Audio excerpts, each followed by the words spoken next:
He pulled it down and crushed it in his fist. "Some names," he said quietly, "don't belong on the board. They belong in the stories."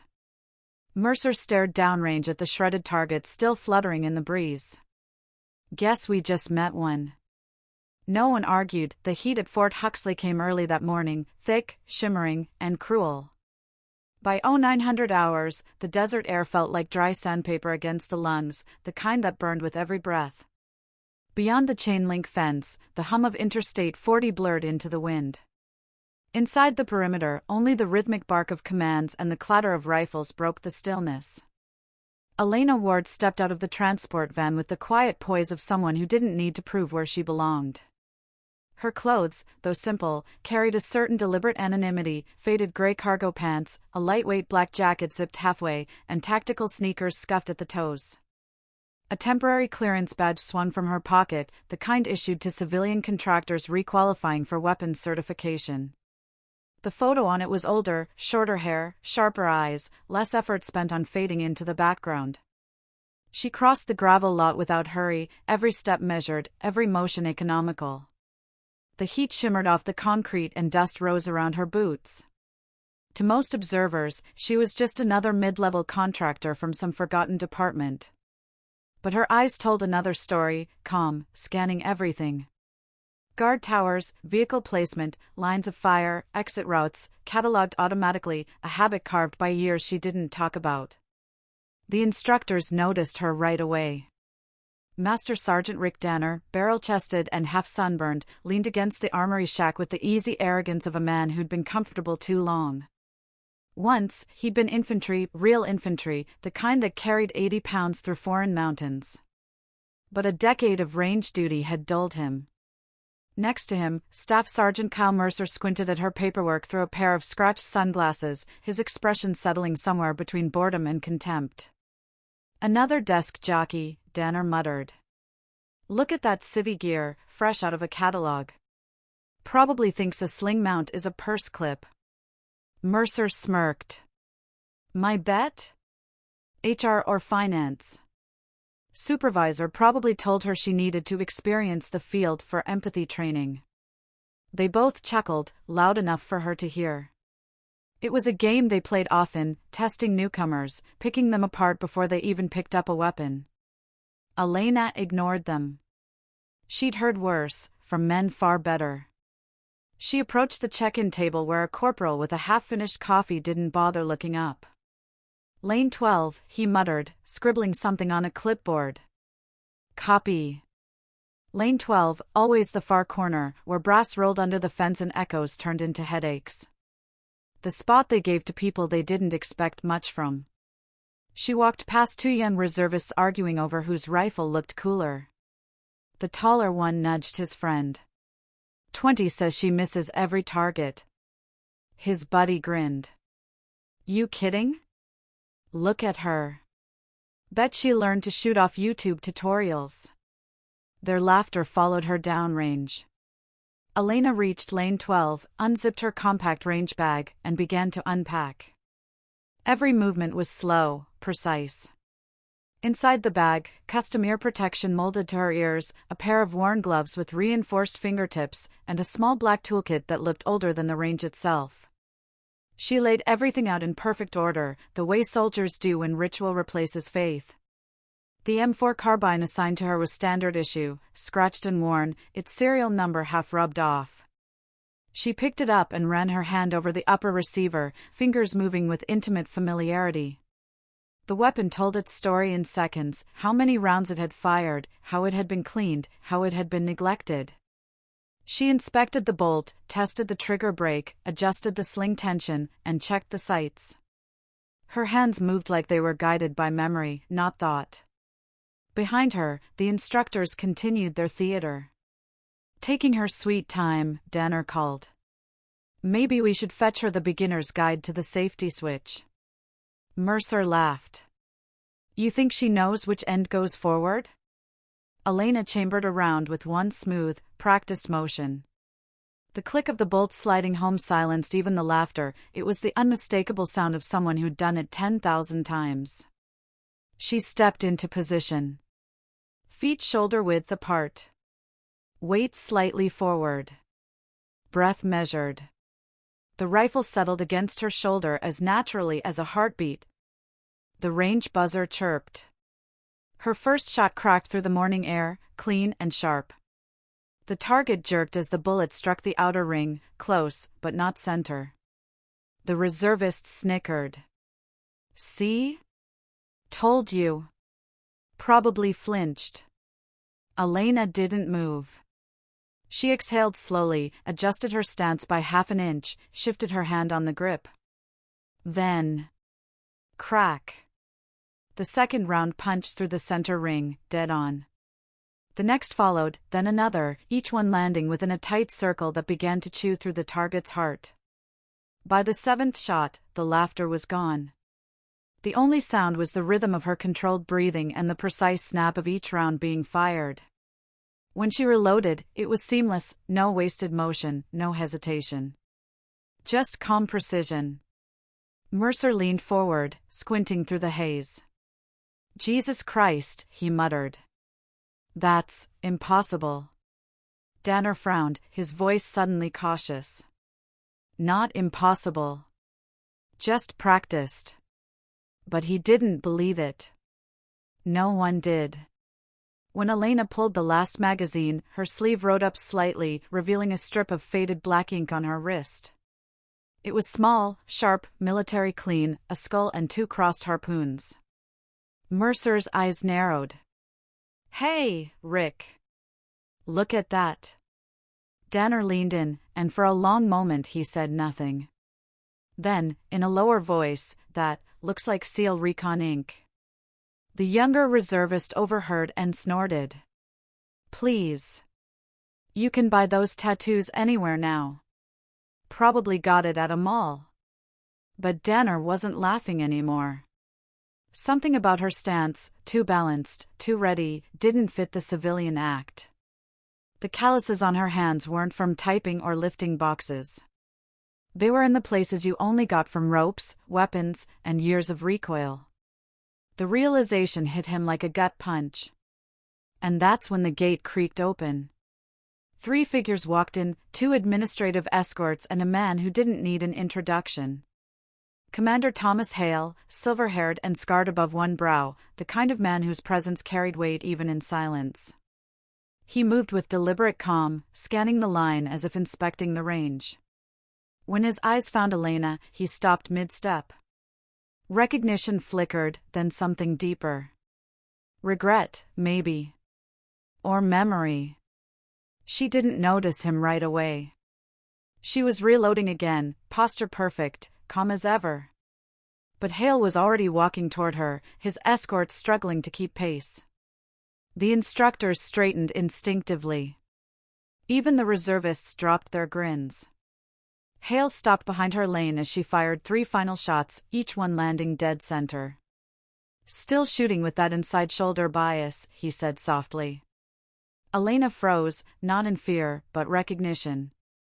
Her head turned slowly, and for the first time that morning, her mask cracked. "Commander Hale." His expression softened. "Didn't expect to see you here, Ward."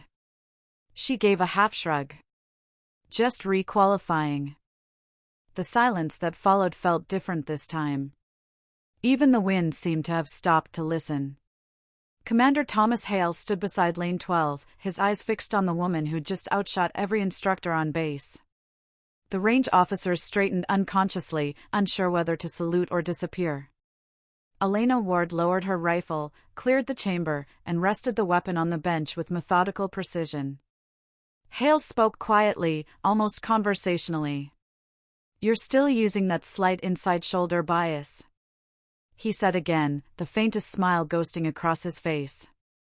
Elena turned, meeting his gaze fully now. Her composure held, but her voice came out softer. "Old habits, sir. Hard to break what kept you alive."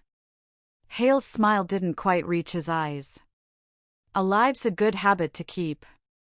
Master Sergeant Danner exchanged a glance with Staff Sergeant Mercer. The unease in their expressions deepened into confusion. This wasn't routine. Commanders didn't make small talk with range recalls. Hale looked down the firing lane. 10 clean holes clustered so tight the paper had torn into a single ragged circle. He exhaled slowly. Still surgical. You could teach half my active teams a thing or two. Elena said nothing. She began disassembling the M4 with practiced efficiency, metal clicking softly under her fingers. Danner cleared his throat, trying to regain some footing. Sir, if I may, she's listed as a civilian contractor, non-combat background. We were told to. Hale cut him off with a look sharp enough to slice steel. You were told to let her qualify. That's exactly what she's doing. Yes, sir, Danner muttered, shrinking half an inch. But Hale wasn't finished.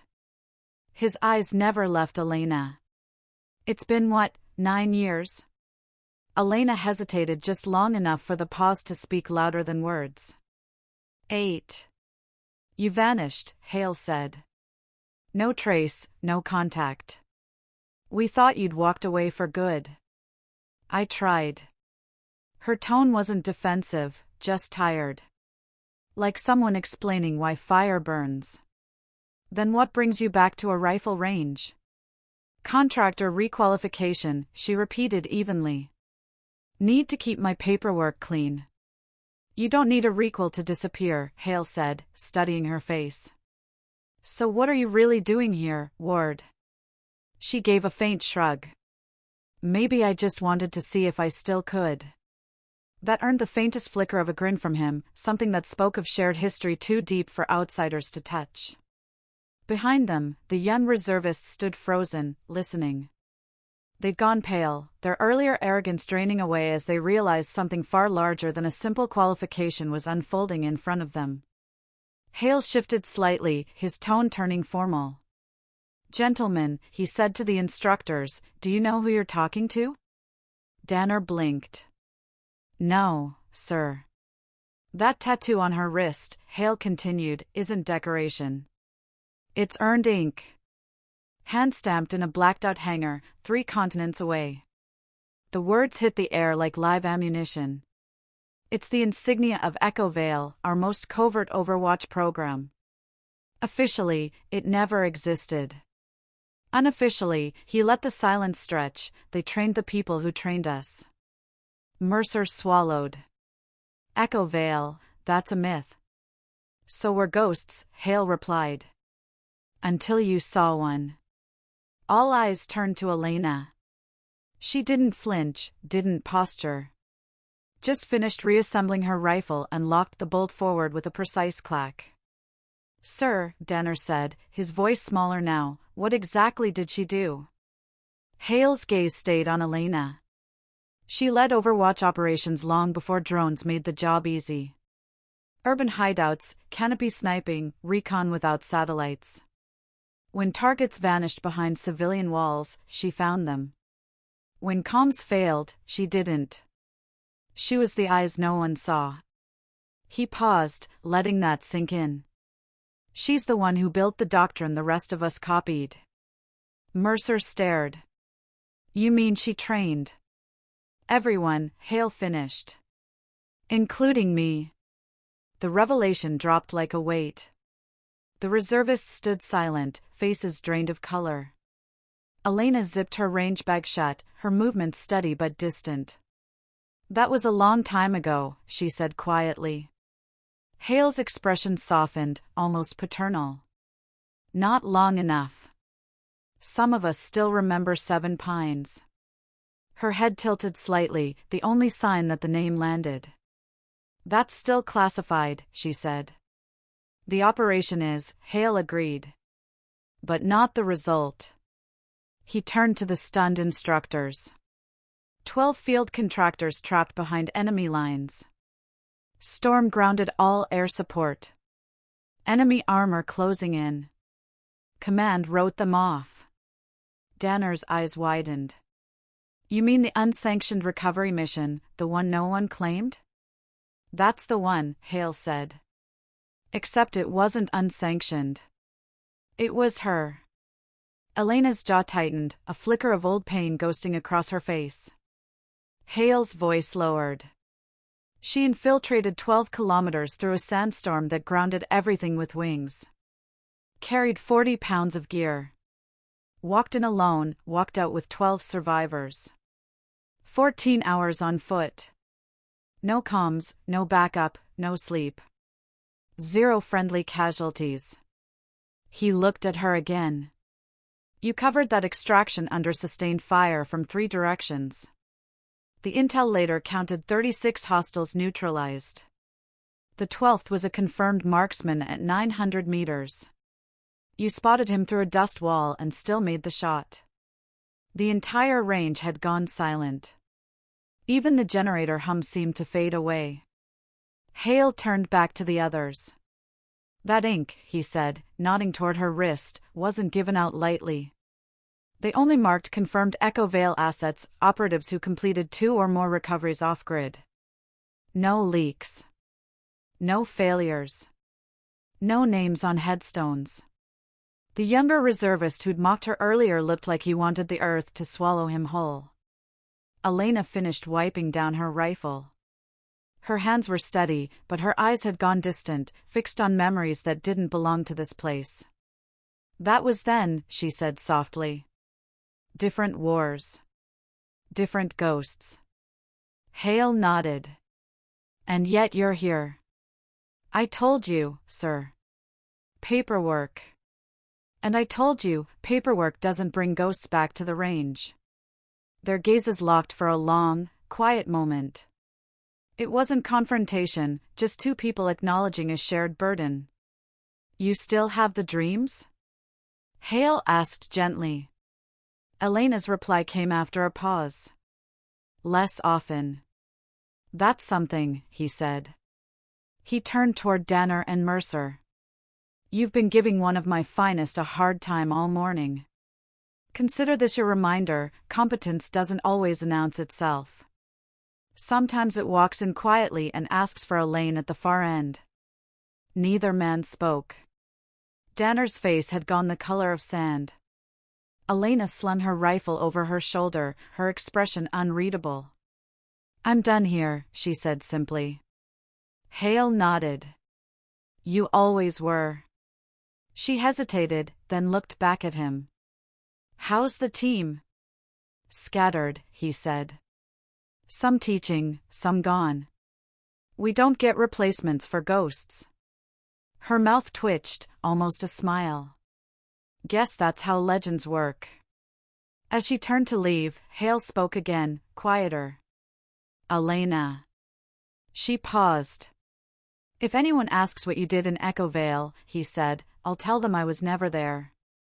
A faint light flickered behind her eyes. Good answer. For what? Contractor work. She gestured at her badge. Behind them, Danner and Mercer exchanged uneasy looks. Stolen valor cases didn't act like this. They didn't talk to SEAL commanders like old friends. Hale looked at her target, the tight cluster of holes smaller than a silver dollar. Still putting them where they count, he murmured. That's a half-inch group at 50 meters. Most active shooters can't touch that. Muscle memory, she said, but her voice carried weight. Not muscle memory, he corrected quietly. That's discipline. His gaze dropped to the tattoo on her wrist. Still carrying that mark, huh? Elena's eyes flicked down. Some things don't wash off. Hale nodded slowly, a knowing sadness behind his eyes. No, they don't. The instructors watched, realizing too late that the woman they'd mocked all morning wasn't a contractor. She was something else entirely, something they'd only heard about in whispers. And the day was only getting started.